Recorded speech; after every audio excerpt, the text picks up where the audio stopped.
মানে মাঝে মাঝে ভুলে যাই। আমি তো ভালো আলোচক না, আপনারা জানেন, মুফাসসিরও না, আমি হলাম মুসাফির। অনেকেই বলে পবিত্র কোরআনের মুফাসসির বা মুফাসসিরে কোরআন। আমি বলি ভাই মুফাসসিরে কোরআন বললেন না, আমি হলাম মুসাফিরে কোরআন। কি কোরআন? মুসাফিরে কোরআন, মানে সফর করে আসিছি একটু কোরআন থেকে জ্ঞান নেওয়ার জন্য। এই জন্য আমি কি কোরআন। একজন চা বিক্রি করে, তার দোকানের নাম হলো আলহাজের চার দোকান। তো আমাদের এক বক্তা যে বলছে আপনি সত্যি মানে চা বেছে আবার আলহাজ, একটা বিষয় আছে না যে আলহাজ আপনি চা বিক্রি করেন, চা বিক্রি করে হজ করেছেন? তা বলছে আসলে আমি আলহাজ না, আমি হলাম জেল হজ। কি হজ? জেল হজ। কেন? তা বলছে আমি আগে গাঁজার ব্যবসা করতাম, গাঞ্জা আর কি, ওইটার ব্যবসা করতাম। তো আমার পুলিশই ধরি জেলে দিছিল। ওখানে ঢুকার পরে দেখি এখানে দেলোয়ার হোসেন সাইদি, মামুনুল হক, আমির হাসান, সব পীর সাহেব। তো ওখানে দেখলাম এখানে যেহেতু তো এত বড় বড় আল্লাহর আউলিয়া, তো উনাদের সোহবত পেয়ে আমি কিছুটা নিজের পরিবর্তন করে নিছি। যেখানে নিজে গাঞ্জা খাইতাম আবার বিক্রি করতাম, সেখানে সব ছেড়ে দিয়ে এখন আমি চা বিক্রি করে খাই। এই জন্য লোকে আমার উপহাস করি, বলে আলহাজ। কি হজ? আসলে আমি আলহাজ না, আমি হলাম জেল হজ। কি হজ? জেল হজ, মানে জেলেতে পরিবর্তন হয়েছে। এই জন্যই মানুষ উপহাস করি, বলে আলহাজ হয়েছে। মানে আগে গাঁজা বেচতো, যারা গাঁজা পায় না ওরা খায় আরে হাজি হয়েছে। এরকম আছে না অনেকে? দেখবেন যে খারাপ কাজ করলে ওরে বাবা খুব খুশি, যেই 2 ওয়াক্ত নামাজ পড়ে উপহাস শুরু করে দেয়। ওরে বাবা তুই তো নামাজ হয়ে গেছি রে, এত ভালো হলো কিভাবে? ঠিক না বেটে? এত ভালো হয় কিভাবে? তো এই জন্যে ভাইয়েরা আমার, তো এই আমি হলাম ওরকম একজন। আমি কি মুসাফির, কোরআনের কি মুসাফির। তো আপনারা একটু বসলে আলোচনা করব। আল্লাহ রাব্বুল আলামিন পবিত্র কোরআনে বলেছেন, ইয়া আইয়ুহাল্লাযীনা আমানু হাল আদুল্লুকুম আলা তিজারাতিন তুনজিকুম মিন আযাবিন আলিম। ওগো ঈমানদারেরা, আমি কি তোমাদের এমন কোনো ব্যবসার কথা বলে দেব যে ব্যবসা করলে আল্লাহ রাব্বুল আলামিন তোমাদের কঠিন জাহান্নামের ভয়াবহ আযাব থেকে বাঁচিয়ে দেবে? সেই ব্যবসার সন্ধান কি আমি তোমাদের দেব? এই প্রশ্নটা ছুড়ে দিয়েছেন কে? সবাই বলেন কে? আল্লাহ আমাদের কাছে প্রশ্ন করেছেন, আমি কি তোমাদের একটা ব্যবসার কথা বলবো যে ব্যবসা করলে তোমরা কঠিন জাহান্নামের ভয়াবহ আযাব থেকে বেঁচে যাবে? কত সুন্দর কথা! এত সুন্দর কথা পৃথিবীর কোনো মানুষ বলতে পারে না, এত সুন্দর কথা পৃথিবীর কোনো মানুষ বলে নাই, এত সুন্দর কথা কোনো কবি সাহিত্যিক বলে নাই। এটা কবি নজরুলের কথা নয়, রবীন্দ্রনাথ ঠাকুরের কথা নয়, এটা আল্লামা সাঈদীর কথা নয়, হাফিজুর রহমান সিদ্দিকীর কথা নয়, মামুনুল হকের কথা নয়। এই কথাটা কার?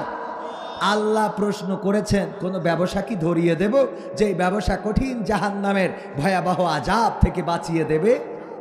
আমার আল্লাহ যদি এরকম একটা ব্যবসার সন্ধান দিতে চায়, আমরা নিতে রাজি আছি না নাই? আল্লাহ জানতেন বান্দারা এটাই বলবে, আল্লাহ দাও সেই ব্যবসাটা আমাদের দেখিয়ে দাও, কোন ব্যবসা করলে আমরা জাহান্নাম থেকে বেঁচে যাব। আল্লাহ পরবর্তী আয়াতে বললেন, তুমিনুনা বিল্লাহি ওয়া রাসূলিহি ওয়া তুজাহিদুনা ফি সাবিলিল্লাহ বিআমওয়ালিকুম ওয়া আনফুসিকুম যালিকুম খায়রুল লাকুম ইন কুনতুম তা'লামুন। আল্লাহ বলছেন সেই ব্যবসাটা হলো আমি আল্লাহর প্রতি ঈমান এবং আমার রাসূলের প্রতিও ঈমান। আর আমি তোমাদের যে কি দিয়েছি? বিআমওয়ালিকুম, মাল দিয়েছি। কি দিয়েছি? বিআমওয়ালিকুম, মাল দিলাম, ওয়া আনফুসিকুম, এবং তোমাদের যে জান দিলাম, এই জান আর মাল দিয়ে আমার রাস্তায় সংগ্রাম করতে হবে, তবেই তোমরা সফল কাম হবে। যদি তোমরা এটা জানো, বলেন সুবহানাল্লাহ। তবে আমরা কি হব? আল্লাহ বললেন, ওগো আমার বান্দারা, আমি তোমাদের একটা ব্যবসার সন্ধান দিই, যেই ব্যবসা করলে তোমরা কঠিন জাহান্নামের ভয়াবহ আযাব থেকে বেঁচে যাবে। আর সেই ব্যবসাটা হলো আমি আল্লাহর প্রতি ঈমান, আমার রাসূলের প্রতি ঈমান। আর আমি তোমাদের যে মাল দিলাম আর জান দিলাম, সেটা দিয়ে আমার দিন কায়েমের জন্য, আমার কোরআন কায়েমের জন্য সংগ্রাম করতে হবে। যদি তোমরা এটা করো, তবেই তোমরা সফল কাম হবে। এটা যদি তোমরা জানো, ওগো আমার ভাইরা, আল্লাহ জানিয়ে দিলেন সফল কাম হওয়ার রাস্তা, আল্লাহ জানিয়ে দিলেন জাহান্নাম থেকে মুক্তি পাওয়ার রাস্তা। আর আমরা যদি সেই রাস্তা ছেড়ে দিয়ে শয়তানের দেখানো রাস্তা মতো চলি, বলেন আল্লাহর দেওয়া জান্নাত কি আমাদের কপালে আর জুটবে? কথা কয় না জুটবে? মৃত্যুর পরে এই দুনিয়ার জীবন অতি সংক্ষেপের। আমি কতদিন বাঁচবো জানি না, কখন চলে যাব জানি না। একজন সতর্ক করেছিলেন, কত সুন্দর করে গান লিখেছিলেন, চোখের পলকে তুমি হতে পারো লাশ, চিরতরে বন্ধ হবে তোমারই নিঃশ্বাস, হবে আলাম তোমারই নাম মসজিদের মাইকে, হবে আলাম তোমারই নাম মসজিদের মাইকে। বাড়িওয়ালা নাই রে বাড়ি নাই রে দুনিয়াতে, বাড়িওয়ালা নাই রে বাড়ি নাই রে দুনিয়াতে, বাড়িওয়ালা নাই রে বাড়ি নাই রে দুনিয়াতে, বাড়িওয়ালা নাই রে বাড়ি নাই রে দুনিয়াতে। গানটা শুনেছেন না শোনেন নাই? শুনেছেন? কারা কারা শুনেছেন একটু হাত দেখতে চাই। সবাই শুনেছেন, ঠিক আছে। কথা সবাই বলবেন না, বোঝা হয়ে গেছে। অনেকের শীতে কথা বের হয় না, আর অনেকের হিসাব হলো হুজুরে তো টাকা দিয়ে এনেছি, আমরা কেন এত কথা বলবো, যা বলার হুজুর বলবে। ঠিক না ভাই? ঠিক। টাকা খরচ করে হুজুর আনলাম, আমরা কথা বলতে যাব কেন? এমন যদি মানসিকতা, তাইলে আমার পরিবর্তন আমি তো করতে পারবো না। পরিবর্তন করার মালিক কে? পরিবর্তন করার মালিক কে? এই আল্লাহর নাম নিতেও যাদের কষ্ট হয়, বাবা রে, কবরে যাওয়ার পরে প্রথম প্রশ্ন, মান রব্বুকা, তোমার রবকে? রব্বি আল্লাহ। আল্লাহর নাম যারা নিতে পারে না, আল্লাহর নাম যারা নেয় না, সারাদিন কত নাম জপলেন, বঙ্গবন্ধু, বঙ্গবন্ধু, তারেক জিয়া, খালেদা জিয়া, জিয়াউর, এরশাদ, নিজামী, শফিকুর রহমান, কত নাম। আল্লাহর নাম জপার সময় হইল না, অথচ মারা যাওয়ার পরে এই জাতীয় আল্লাহর ওলি একজনও কাজে লাগবে দুনিয়ায়। তাই যার মতো সে চলি গেছে। কথা কয় না? এই ঠিক বলছি না বেঠিক? দুনিয়ায় তাই যার মতো সে। আবার যারা এখন টাইম লাইনে যদি বিপদে পড়ে, এরা আবার হারিয়ে যাবে না? যাবে না? কথা কয় না? যাবে না? যাবে না? কিন্তু যদি কেউ আল্লাহর পথে থাকে, কোরআনের পথে থাকে, রাসূলের পথে থাকে গো, তাইলে তারা হারানোর কোনো ভয় নাই, পালানোর কোনো ভয় নাই। কারণ সে জানে ঘরের মধ্যেও আল্লাহ আছে না নাই, উঠানে দাঁড়াইলেও আল্লাহ আছে না নাই, রাতের অন্ধকারেও আল্লাহকে পাওয়া যায় না? যায় না? দিনের আলোতেও আল্লাহকে পাওয়া যায় না? যায় না? যদি আপনি মসজিদে যান, সেখানেও আল্লাহ আছে রে। যদি আপনি ফাঁকা মাঠে, আজান হয়ে গেছে, সেখানেও আইলের পরে নামাজ যদি পড়েন, আল্লাহ দেখে না? দেখে না? তার মানে আপনার বিপদে, মুসিবতে, কষ্টে, দুঃখে সবসময় দেখেন কি? আল্লাহ কেমন করে দেখেছেন? ইউনুস আলাইহিস সালাম যখন পানির মধ্যে তাকে ফেলে দেওয়া হলো, ইউনুস আলাইহিস সালাম চিৎকার করে বললেন, লা ইলাহা ইল্লা আনতা সুবহানাকা ইন্নী কুনতু মিনাজ জালিমিন। আল্লাহ রাব্বুল আলামিনের কাছে ইউনুস আলাইহিস সালাম সহযোগিতা চাইলেন। সহযোগিতা আল্লাহ করেছে না করে নাই?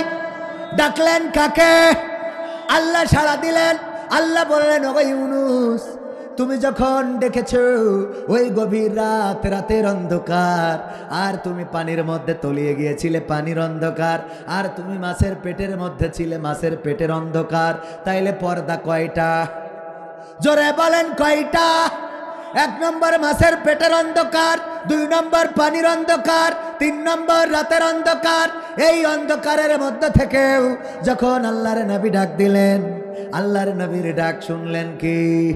আল্লাহ রাব্বুল আলামিন বললেন, ওগো ইউনুস, তোমার ডাক পৃথিবীর কোনো মানুষ শোনে নাই, তোমার মা বাবা, তোমার আপনজন শোনে নাই, আমি আল্লাহ শুনলাম।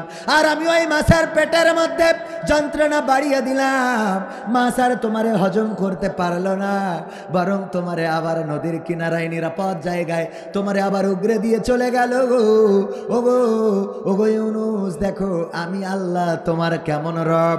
ওগো ইব্রাহিম, দেখো যখন তোমাকে আগুনে ফেলা হলো, তোমার বাবা যে জন্ম দিয়েছে তোমাকে, সেই বাবাও রশি ধরে টানলো, জোরে টানো হেইয়ো, আরো জোরে হেইয়ো, ইব্রাহিমকে ফেলতে হবে হেইয়ো, এই বলে টানাটানি শুরু করে দিল গো।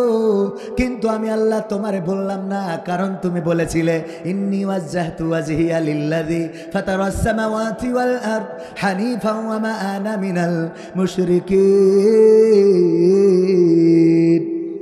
আমার ইব্রাহিম আলাইহিস সালাম বলেছিলেন, ওগো আল্লাহ তুমি শোনো, আমার মুখটা আমি সব দিক থেকে ঘুরাইয়ে দিলাম, আমার আর কেউ নাই, এই জমিন আসমানের মালিক যিনি, সাত আসমানের মালিক যিনি, সেই মালিকের দিকে আমার মুখ ঘুরিয়ে দিয়ে ঘোষণা করে দিলাম, আমি কোনো মুশরিকদের সাথে যাব না, আমি তাদের দলে স্লোগান দেব না, আমি তাদের দলের প্রতীক ঘাড়ে করে নিয়ে বেড়াবো না, আমি আল্লাহ তোমার কাছেই নিজেকে সমর্পণ করলাম। এই কথা বলার কারণে যখন আগুনে ফেলা হলো, তখন আপন বাবা জন্মদাতা পিতাও রশি টেনেছে, কিন্তু আমার আল্লাহ বলে নাই। আল্লাহ বললেন, ইয়া নারুকুনি বারদাও ওয়া সালামান আলা ইব্রাহিম, ওগো আগুন তুমি আমার ইব্রাহিমের জন্য ঠান্ডা আরামদায়ক হয়ে যাও।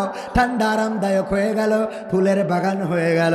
মুসা আলাইহিস সালাম যখন সাগরের কিনারায় অথবা নদীর কিনারায় দাঁড়ানো, সাহাবীরা বলল, ওগো মুসা বিপদে নিজেও পড়েছো, আমাদেরও ফেললে। মুসা আলাইহিস সালাম বললেন, রব আছে, লা তাকনাতু মির রাহমাতিল্লাহ, আমরা আল্লাহর রহমত থেকে নিরাশ হতে পারি না। আল্লাহ রাব্বুল আলামিন বললেন, মুসা তোমার হাতে কি? বলল, লাঠি। লাঠি দিয়ে বাড়ি দাও, রাস্তা হয়ে গেল। ফেরাউন এসে বলে, এই রাস্তা আমার বাবার স্বপ্ন ছিল, নাও নামো। ফেরাউন নামলো মাঝামাঝি, আর এই মুহূর্তে মুসা আলাইহিস সালাম বাহিনী নিয়ে ওপারে উঠে গেল। তারপরে পিছনের দিকে তাকিয়ে দেখলো আল্লাহর ওলিদের কি অবস্থা। তাকায়ে দেখে, আহারে পানি একত্রিত হয়ে গেছে, সবাই সুবানি খায়। ওগো আমার ভাইয়েরা, যারা আল্লাহর কাছে নিজেদেরকে সঁপেছে, কাবার ঘটনা তো সবার জানা। নবী জন্মের 50 দিন পূর্বে সাল্লাল্লাহু আলাইহি সাল্লাম, তার জন্মের 50 দিন পূর্বে আব্রাহা এসেছিল কাবা ভাঙার জন্য। কেন ভাঙবে? কারণ আব্রাহা একটা গির্জা বানালো আর সবাইকে বললো, আসো এই গির্জায় তোমরা উপাসনা করো, আর তোমরা কাবায় হজ করতে যাবা না, এখন থেকে হজ করতে হবে। আমি যেহেতু প্রেসিডেন্ট, আমি যেহেতু বাদশাহ, আমার কথা মতো এই আমার গির্জাটারে তাওয়াফ করতে হবে, এখানেই হজ করতে আসতে হবে। কিন্তু না, কেউ তো আইলই না। তখন তো পৌত্তলিক যুগ ছিল। তারপরে অনেকেই ক্ষিপ্ত হয়ে তার গির্জায় পায়খানা করে রেখে আসলো। এই রাগে আব্রাহা বলল, আমার যেহেতু বাহিনী আছে, আমার ডিবি আছে, আমার বিজিবি আছে, আমার এনএসআই আছে, আমার ডিজিএফআই আছে, আমার কত কত বাহিনী আমার দাদার দেশ থেকে নিয়ে, রাজনীতি না, মানে উদাহরণ দেওয়ার জন্য বলছি, এইগুলো ডেকে নিয়ে আসা হলো, সব আছে। সুতরাং তোমার কথা শোনা হবে না, সব ধর্ম আর টানাই দেবো, কোনো কথা হবে না। এই যে অবস্থা যখন করলো, এরপরে আব্রাহা চলে আসলো কাবা ঘর ভাঙার জন্য, হাতির বাহিনী নিয়ে, হস্তি বাহিনী আসার পরে আব্দুল মুত্তালিবের উটগুলো নিয়ে গেল, দখল করে নিল। আব্দুল মুত্তালিব কাবার রক্ষণাবেক্ষণ করতেন, দেখাশোনা করতেন। নবীজির দাদা চলে গেলেন আব্রাহার কাছে, যেয়ে বললেন, আব্রাহা তোমার সৈন্যবাহিনী আমার উটগুলো ধরে এনেছে, উটগুলো ফেরত দাও। কই ফেরত দেব আব্দুল মুত্তালিব? আমি যতদূর শুনেছি তুমি নাকি কাবা দেখাশোনা করো, রক্ষণাবেক্ষণ করো। বলল, হ্যাঁ আমি দেখাশোনা করি। আমি অবাক হয়ে গেলাম, আব্দুল মুত্তালিব তুমি কেমন কাবার দেখাশোনা করো, অথচ আমি কাবা ভাঙতে এসেছি আমার হস্তি বাহিনী নিয়ে। না, তুমি একবারের জন্যও কাবা নিয়ে কোনো কথা বললে না, বরং তুমি চাইলে তোমার উটগুলো ফেরত নেওয়ার জন্য। আব্দুল মুত্তালিব বললেন, ওগো আব্রাহা তুমি কি জানো না, তুমি যে উটগুলো ধরেছো ওই উটগুলোর মালিক আমি, ওগুলো আমার আন্ডারে। আর তুমি যে কাবা ভাঙতে এসেছো, ওই কাবার মালিক আমি নই, ওই কাবার মালিক কে? ওই কাবার মালিক কে? আব্দুল মুত্তালিব উটগুলো ফেরত নিয়ে গেলেন, কাবার দরজায় গেলেন, দরজা ধরে দাঁড়িয়ে বললেন, ওগো আল্লাহ, ওগো আমার রব, ওগো কাবার মালিক, তোমার ঘর তুমি যদি চাও রক্ষা করবা, আর তুমি যদি না চাও তাইলে সেটা তোমার ব্যাপার। আমার এত শক্তি নাই যেটা দিয়ে আমি হস্তি বাহিনীর মোকাবেলা করব। আল্লাহর নবীজির দাদা আব্দুল মুত্তালিব কাবার দরজায় দাঁড়িয়ে যে প্রার্থনা করলেন, আল্লাহ রাব্বুল আলামিন রক্ষা করেছে না করে নাই? আলাম তারা কাইফা ফাআলা রাব্বুকা বিআসহাবিল ফিল, আল্লাহ এই সূরার মাধ্যমে জানিয়ে দিয়েছে, ওগো নবী আপনি কি দেখেননি আমি হস্তি বাহিনীর সাথে কেমন আচরণ করলাম? আমি কি তাদের ষড়যন্ত্রগুলো নস্যাৎ করে দিই নাই?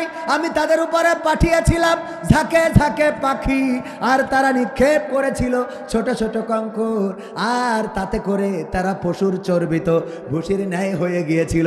এই কাজ করেছিলেন কে? এই কাজ করেছিলেন কে? সুতরাং সেই আল্লাহর নাম নেওয়ার দরকার আছে না নাই? জিকির করব আল্লাহর, আল্লাহর নামে জিকির যদি করা যায়, আল্লাহর ইবাদত যদি করা যায়, আল্লাহর নামে যদি নিজেদেরকে সঁপে দেয়া যায়, তাইলে বিপদে তিনি পাশে আছে না নাই? কথা কয় না, আছে না নাই? সেই আল্লাহর পথে আমরা সঁপে দিতে রাজি আছি জীবনে মরণে। আমি যে হাদিসটা বলতে চেয়েছিলাম, বিশ্বনবী বলেছেন 5টা প্রশ্নের উত্তর না দেওয়া পর্যন্ত কোনো আদম সন্তান তার কদম উঠাতে পারবে না। তার মধ্যে 1 নম্বর প্রশ্ন হলো, আল্লাহ রাব্বুল আলামিন বলবেন, ওগো আদম সন্তান, আমি তোমাদের একটা হায়াত দিয়েছিলাম। আজকে ঈশার সময় আমাদের মুহতারাম হাফেজে কোরআন এখানে তেলাওয়াত করেছিলেন। সেই আয়াতটা সূরা মুলকের সম্ভবত 2 নম্বর আয়াত, যদি ভুল না বলি। আল্লাযী খালাকাল মাউতা ওয়াল হায়াতা লিয়াবলুয়াকুম আইয়ুকুম আহসানু আমালা ওয়া হুয়াল আজিজুল গফুর। আল্লাহ রাব্বুল আলামিন বলছেন, আমি সৃষ্টি করলাম মৃত্যু এবং সৃষ্টি করলাম জীবন, আর মাঝখানে তোমাদের একটা সময় দিলাম। আমি এই সময়ের মধ্যে পরীক্ষা নিতে চাই, আমি দেখতে চাই পরীক্ষায় কারা উত্তীর্ণ হয়। আর আল্লাহ রাব্বুল আলামিন পরাক্রমশালী এবং দয়াবান, ক্ষমাশীল। বলেন সুবহানাল্লাহ। আমরা ভুল করলেও ক্ষমা করে দিবেন কে? শয়তান বলল, আল্লাহ আমারে শক্তি দাও, আমি যেন ওদের রন্ধ্রে রন্ধ্রে ঢুকে ধোঁকা দিতে পারি, আমারে যেন কেউ না দেখে, আমি যেন কিয়ামত পর্যন্ত বাঁচতে পারি। আল্লাহ রাব্বুল আলামিন বললেন, শয়তান তুই যেটা চাইছিস, অভিশপ্ত ইবলিস, আমি তোর সেইটাই দিলাম। কয়, আল্লাহ তুমি আমারে যে ক্ষমতা দিচ্ছ, মানুষ আমারে দেখবে না, কিয়ামত পর্যন্ত বাঁচবো এবং তাদের রন্ধ্রে রন্ধ্রে ঢুকে আমি ধোঁকা দেব। সুতরাং একটাও জান্নাতে যাবে না, একটাও জান্নাতে যাবে না, সব তো জাহান্নামে নিয়ে যাব। তুমি ঠেকাবা কিভাবে? আল্লাহ রাব্বুল আলামিন বললেন, ইবলিস, শয়তান, অভিশপ্ত, শোনো, আমার বান্দারা পাপ করার পরে যখন আমার কাছে ফিরে আসবে এবং তওবা করবে, আমি তাদের ক্ষমা করে দেব। সুবহানাল্লাহ বলবেন। আমি তাদের ক্ষমা করে দেব। তার মানে সারাদিনের কাজ বৃথা। মাঝে মাঝে আমরা মাছ ধরার জন্য বান্দাল দিই, আমাদের আঞ্চলিক ভাষায় বলে বান্দাল দিয়া। আপনারা কি বলেন? বান্দাল না? হ্যাঁ, আঞ্চলিক ভাষা এটা বাঁধ দেয়া। শুদ্ধ ভাষা হলো কি দেয়া? বাঁধ দেয়া। আমরা বাঁধ দিই, এই যে বাঁধ দিই বা বান্দাল দিই, এই বান্দাল দিয়ে মনে করেন পানি সেচা শুরু করি। প্রথমে যে বান্দালটা দিই মনে করি অসুবিধা নেই, সেচলেই হবে, কিন্তু মোটামুটি যেই পানি শুকিয়ে আসে, হঠাৎ করে এক চাপে ভেঙে একেবারে পানি একাকার হয়ে যায়। এরকম ঘটেছে না ঘটে নাই? আমার জীবনে অনেকবার ঘটেছে, আপনাদের জীবনে না ঘটলে কিছু করেন, ঘটেছে না? হ্যাঁ, সবার জীবনে ঘটেছে। তো এই যে সবার জীবনে ঘটলো, এই ঘটার পরে আমরা কি বলি বলেন তো? সারাদিনের পরিশ্রমটা মাটি হয়ে গেল। ঠিক না বে ঠিক? শয়তানও কাঠি করে করে রকির লাইলাতুল ফেব্রুয়ারিতে গদখালি পাঠাই দিয়েছে, যাও ঘোরো মোটর সাইকেলে গিয়ার দাও।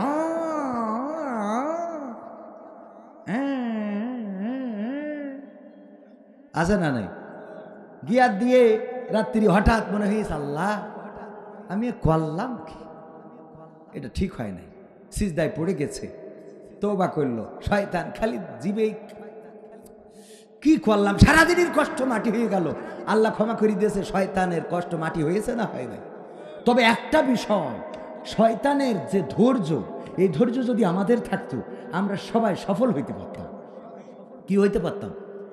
এত ধৈর্য, যেই লোকটা সারাটা জীবন 80 বছর তাহাজ্জুদের নামাজ পড়েছে, ইবাদত করেছে, রোজা রেখেছে, শনিবার সোমবার বৃহস্পতিবার সুন্নাত রোজা পর্যন্ত রাখে, শয়তানের কোনোদিন মনে হয়নি যে থাকগা, ও যেহেতু আল্লাহর পথে চলে গেছে, ওরা ঝুঁকা না দিই, যাক করি খাক, এরকম ওর কোনোদিন মনে হয়নি।